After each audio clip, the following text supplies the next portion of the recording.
సరే సరేలే, ఎన్నెన్నో అనుకుంటాం. అన్నీ పట్టించుకోవాలా ఏంటి? కుదిరితే క్షమించు, లేకపోతే మన్నించు అనే రేంజ్లో కాకపోయినా సారీ ప్రెసిడెంట్ సాబ్ అంటూ ట్రంప్నకు మస్క్ క్షమాపణలు చెప్పిన వేళ వినిపిస్తున్న డైలాగ్ ఇది. ఇద్దరు మిత్రుల యుద్ధం ఎలాంటి పరిస్థితికి దారితీస్తుందా అనే ఉత్కంఠ కనిపించిన వేళ ట్రంప్ మస్క్ కలిసి షాక్ ఇచ్చారు. ఆయన సారీ చెప్పారు, ఈయన ఓకే అన్నారు. కట్ చేస్తే వివాదానికి ఫుల్ స్టాప్ పడింది. అసలు వీళ్ల పంచాయితీ ఏంటి? ఇక ముఖ్యంగా విడిపోయేంత దూరాన్ని క్రియేట్ చేసిన పరిస్థితులు అక్కడేమున్నాయి? ఇక ట్రంప్ మస్క్ బంధం మళ్ళీ బలపడినట్లేనా? ఇద్దరూ కలిసి ఏం చేయబోతున్నారు?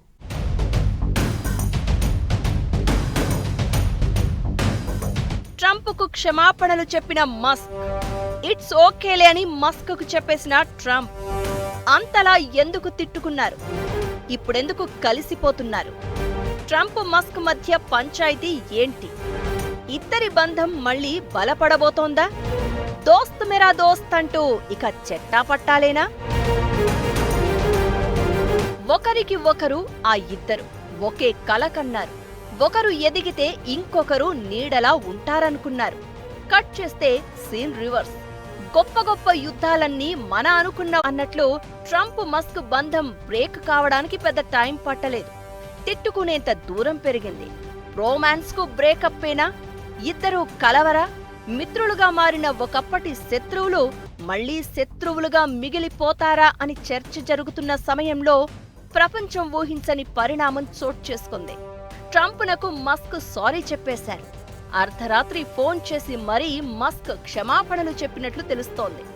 ట్రంప్ పై తాను చేసిన ఆరోపణలకు మస్క్ పశ్చాత్తాపపడ్డారు. తాను చేసిన పోస్టులు చాలా దూరం వెళ్లాయని, ఆ వ్యాఖ్యలపై విచారం వ్యక్తం చేస్తున్నాను అని అన్నారు. ఇకటు మస్క్ సారీని ట్రంప్ కూడా యాక్సెప్ట్ చేశారు. దీంతో విడిపోయిన జాన్ జిగర్ దోస్తులు మళ్లీ కలిసిపోయే అవకాశాలు కనిపిస్తున్నాయి. నిజానికి గత ఎన్నికల్లో ట్రంప్ గెలుపు కోసం మస్క్ చాలా కష్టపడ్డారు.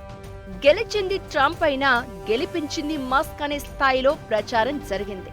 ట్రంప్ కోసం భారీగా నిధులు ఖర్చు చేయడమే కాదు, స్వయంగా ప్రచారం చేశారు మస్క్.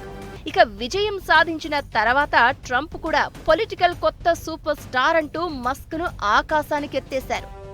తన కలల ప్రాజెక్ట్ అయిన డోజ్ బాధ్యతలను మస్క్ చేతుల్లో పెట్టారు. ఇద్దరి స్నేహం కొత్త చరిత్ర క్రియేట్ చేస్తుందని అంతా ఊహిస్తున్న వేళ ఇద్దరి బంధంలో తుఫాన్ రేగింది. మాటలు దూసుకునే స్థాయికి చేరింది. దీనంతటికీ కారణం బిగ్ బ్యూటిఫుల్ బిల్లు. దీన్ని మస్క్ వ్యతిరేకించడంతో ట్రంప్తో దూరం పెరిగింది. ఇక్కడితో ఆగితే ఇంకోలా ఉండేదేమో. అయితే ట్రంప్ పై మస్క్ సంచలన ఆరోపణలు చేశారు. సెక్స్ కుంభకోణంలో నిందితుడైన జెఫ్రీ ఎప్స్టైన్ తో ట్రంప్నకు సంబంధాలు ఉన్నాయని ఆరోపించారు. దర్యాప్తులో వెల్లడైన విషయాలను ఇప్పటివరకు బయట పెట్టలేదని విమర్శించారు. ట్రంప్ను అధ్యక్ష పదవి నుంచి తొలగించాలని, వాన్స్ కు అధ్యక్ష పగ్గాలు అప్పగించాలంటూ సోషల్ మీడియాలో రచ్చరచ్చ చేశారు. ఇకటు మస్క్ వ్యాఖ్యలపై ట్రంప్ ఓ రేంజ్ లో ఫైర్ అయ్యారు. తాను విజయం సాధించడానికి మస్క్ సాయం తీసుకోలేదు అన్నారు. మస్క్ లేకుండానే పెన్సిల్వేనియాలో గెలిచేవాడిని అని, ఆయన వ్యాపారాలకు ఉపయోగపడే ప్రభుత్వ కాంట్రాక్టులకు, రాయితీలకు కోత వేస్తాను అని వార్నింగ్ ఇచ్చారు.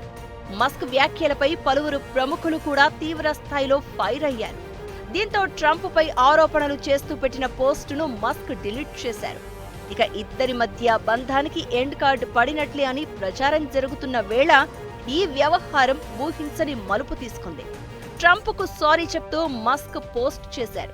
అయితే సోషల్ మీడియాలో పోస్ట్ చేయడానికి 24 గంటల ముందే వైట్ హౌస్ కు ఫోన్ చేసి మరీ ట్రంప్ను మస్క్ సారీ అడిగినట్లు తెలుస్తోంది. ఇకటు ట్రంప్ కూడా మస్క్ సారీని అంగీకరించడంతో వివాదం ముగిసినట్లయింది. దీంతో ఇద్దరి బంధం మళ్లీ బలపడుతుందా? ఇద్దరూ కలిసి ఏం చేయబోతున్నారనే చర్చ జరుగుతోంది. మస్క్ సారీని యాక్సెప్ట్ చేసిన ట్రంప్ సానుకూలంగా కనిపించారు. తన భాష కఠినంగా ఉండొచ్చు, కానీ తాను కఠినమైన వ్యక్తిని కాదని అన్నారు. ఇలా అంటూనే మస్క్ మాటలతో కాస్త నిరాశ చెందాను అంటూ చెప్పుకొచ్చారు. ఇకటు మస్క్ క్షమాపణను ట్రంప్ గుర్తించారని వైట్ హౌస్ ప్రెస్ సెక్రటరీ కూడా అఫీషియల్ గా కన్ఫర్మ్ చేశారు. మస్క్ క్షమాపణతో ప్రస్తుతానికి వైరం చల్లారినప్పటికీ తన ప్రధాన దృష్టి దేశాన్ని చక్కదిద్దడంపైనే ఉందని, వ్యక్తిగత వివాదాలకు పెద్దగా ప్రాముఖ్యత లేదని ట్రంప్ స్పష్టం చేశారు. ఏమైనా వివాదం ముగియడంతో ఇద్దరి మధ్య మళ్లీ పాత రోజులు వస్తాయా? మస్క్కు మళ్లీ ట్రంప్ ప్రాధాన్యత ఇస్తారా అంటే అలా జరిగే ఛాన్స్ అయితే కనిపించడం లేదు. ఒకే వరలో రెండు కత్తులు ఇమడలేవని ఇద్దరికీ అర్థమై ఉంటుంది. దీంతో సంబంధాలు కాపాడుకుంటూనే కాస్త దూరం మెయింటైన్ చేసే అవకాశం ఉంటుందనే అభిప్రాయాలు వినిపిస్తున్నాయి.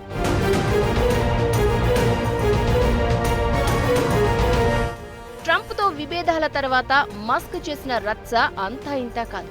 కొత్త పొలిటికల్ పార్టీ పెడతారు అనే చర్చ కూడా నడిచింది. ఇకటు తన ట్విట్టర్లో మస్క్ పోల్ నిర్వహించడం, దానికి 81% మంది జనాలు పాజిటివ్ గా రియాక్ట్ కావడం, ఆ తర్వాత ది అమెరికన్ పార్టీ అంటూ మస్క్ మరో పోస్ట్ చేయడంతో రాజకీయ సంచలనం ఏదో ఖాయమనుకున్నారు అంతా. కట్ చేస్తే పశ్చాత్తాపంతో రగిలిపోయిన మస్క్ ట్రంప్నకు సారీ చెప్పారు. అయితే సారీ చెప్పిన మస్క్ ఓ మెట్టు ఎదగడమే కాదు, భారీగా లాభపడ్డారు కూడా. ఏమైనా ఇద్దరు మిత్రులు మళ్లీ కలవడంతో అమెరికన్లు ఊపిరి పీల్చుకున్నారు.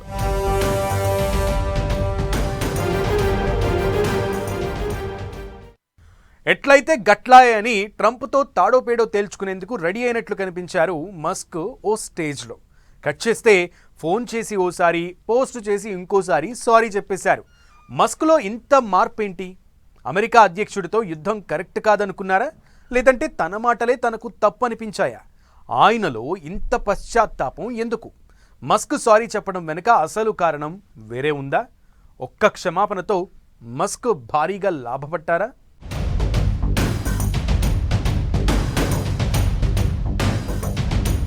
ట్రంప్ను చూసి మస్క్ వణికిపోయాడా? ఉన్నట్లుండి మస్క్ ఎందుకు సారీ చెప్పినట్లు? మస్క్లో ఇంత పశ్చాత్తాపం ఎందుకు? సారీ వెనుక అసలు కారణం వేరే ఉందా? క్షమాపణ చెప్పడంతో మస్క్కు లాభమేనా? ఆయన చెప్పిన సారీ, ఈయన అంగీకరించిన తీరు, జరిగిందేదో జరిగిపోయింది, అన్నీ మర్చిపోదాం అన్నట్లుగా కనిపించింది. సారీతో ట్రంప్ పొందిన లాభం ఏంటన్నది ఎలా ఉన్నా మస్క్కు సంపద మాత్రం ఒక్కసారిగా పెరిగింది. మస్క్ పోస్టు తర్వాత ఆయన నికర సంపద $191 మిలియన్ మేర పెరిగింది. అంటే మన కరెన్సీలో దాదాపు 1600 కోట్లకు పైనే అన్నమాట. దీంతో మస్క్ నెట్వర్త్ $191 మిలియన్ పెరిగి ఆస్తుల విలువ $411.4 బిలియన్ ఎగబాకింది. టెస్లా కంపెనీ షేర్ల విలువ 0.10% పెరిగి $326.43 చేరింది. ట్రంప్తో మస్క్ విభేదాల తర్వాత టెస్లా షేర్లు భారీగా కుదేలయ్యాయి. ఒక్కరోజే ఏకంగా 14% మేర పతనమయ్యాయి. కంపెనీ మార్కెట్ విలువలో దాదాపు $152 బిలియన్ సంపద ఆవిరైంది. ఇప్పుడు ఒక్క క్షమాపణతో అంతా నార్మల్ అయ్యే పరిస్థితి కనిపిస్తోంది. టెస్లాతో పాటు మస్క్ కంపెనీ షేర్లన్నీ ఇప్పుడు మళ్లీ పుంజుకునే అవకాశాలు ఖాయం. అమెరికా అధ్యక్షుడితో వైరం అంటే అది మొదటికే మోసం వచ్చే అవకాశం ఉంటుంది. ఏదో ఆవేశంలోనో అవకాశం వచ్చిందనో ఓ మాట అనేశారు, కానీ ఆ తర్వాత ఫలితం కనిపించడం స్టార్ట్ అయింది. అసలే నష్టాల్లో నడుస్తున్న వ్యాపారం, ట్రంప్తో విభేదాల తర్వాత మరిన్ని నష్టాల్లోకి జారుకున్న పరిస్థితి. ఇవన్నీ ఆలోచించే ట్రంప్కు మస్క్ క్షమాపణలు చెప్పారా అని చర్చ జరుగుతోంది. మస్క్ వ్యాపారాలన్నీ అడ్వాన్స్డ్ టెక్నాలజీ సెంట్రిక్ అయినా అమెరికా సర్కార్ సబ్సిడీలు, అగ్రరాజ్యం అనుమతులపై ఎక్కువగా ఆధారపడి ఉన్నాయి. మస్క్ ఆరోపణల తర్వాత ఆయన కంపెనీలకు ఇచ్చే నిధులను ఆపేస్తామని, ఇతర వ్యాపారాలకు అనుమతులను సమీక్షిస్తామని ట్రంప్ వార్నింగ్ ఇచ్చారు. దీంతో మస్క్ కంపెనీల వాటా విలువ పడిపోయింది. ఆ తర్వాతే మస్క్ ఓ ట్వీట్ డిలీట్ చేశారు. ఇప్పుడు ఏకంగా సారీ చెప్పేశారు. తన వ్యాపారాలను కాపాడుకునేందుకు ట్రంప్తో వైరాన్ని పక్కన పెట్టడమే బెటర్ అన్నట్లుగా మస్క్ తీరు కనిపించింది. ప్రపంచానికే ధనవంతుడు కావచ్చు, ట్రంప్ గెలుపులో కీలకంగా వ్యవహరించి ఉండొచ్చు. అయితే శక్తివంతమైన అగ్రరాజ్య అధ్యక్షుడికి మస్క్ ఏమాత్రం సరిపోరు. పోరాటం చెయ్యాలి అనుకున్నా అది వృధాగానే మారుతుంది తప్ప అధ్యక్ష పీఠంపై ఉన్న ట్రంప్ను ఢీకొట్టడం సాధ్యం కాదు. వీటన్నింటికీ మించి రిపబ్లికన్ పార్టీకి భారీగా విరాళాలు ఇచ్చే దాతగా మస్క్ ముందు వరుసలో ఉన్నారు. 2026 మిడ్ టర్మ్ ఎన్నికల కోసం మరో $100 మిలియన్ ఆ పార్టీకి ఇవ్వాలి అని మస్క్ ప్లాన్ చేస్తున్నారు. తన రాజకీయ ప్రభావం కొనసాగాలన్నా ట్రంప్తో సంబంధాలు కాపాడుకోవడం కీలకం. ఇవన్నీ ఆలోచించే ట్రంప్కు మస్క్ క్షమాపణలు చెప్పినట్లు అర్థమవుతోందనే అభిప్రాయాలు వినిపిస్తున్నాయి. ట్రంప్తో ఘర్షణకు ఫుల్ స్టాప్ పెడితే తన వ్యాపార సంస్థలు ఆర్థికంగా, రాజకీయంగా నష్టం నుంచి బయటపడే అవకాశాలు ఉంటాయని గుర్తించిన మస్క్ ఇప్పుడు సారీ చెప్పినట్లు అర్థమవుతోంది. ట్రంప్ మస్క్ మధ్య వివాదం దాదాపు ముగిసినట్లే. దీంతో మస్క్ను మళ్లీ ట్రంప్ దగ్గర చేసుకుంటారా, మళ్లీ కీలక బాధ్యతలు అప్పగిస్తారా అనే చర్చ జరుగుతోంది. అయితే ఒక్కటి మాత్రం క్లియర్, ట్రంప్ మస్క్ మధ్య బంధం మునుపటిలా ఉండే అవకాశమైతే లేదు. ఇప్పుడు మస్క్ సారీని యాక్సెప్ట్ చేసి ఉండొచ్చు, కఠినమైన వ్యక్తిని కాదు అంటూ బయటకు చెప్తూ ఉండొచ్చు. కానీ ట్రంప్ మాత్రం వేరే, అవమానాలను అంత ఈజీగా మర్చిపోయే రకం కాదాయన. దీంతో వ్యాపారం, రాజకీయాలను దృష్టిలో పెట్టుకుని కలిసి ఉన్నట్లు కనిపించొచ్చు. కానీ మునుపటిలా ఒకరికి ఒకరు ప్రాధాన్యత ఇచ్చుకునే పరిస్థితులు కష్టమే అనే అభిప్రాయాలు వినిపిస్తున్నాయి.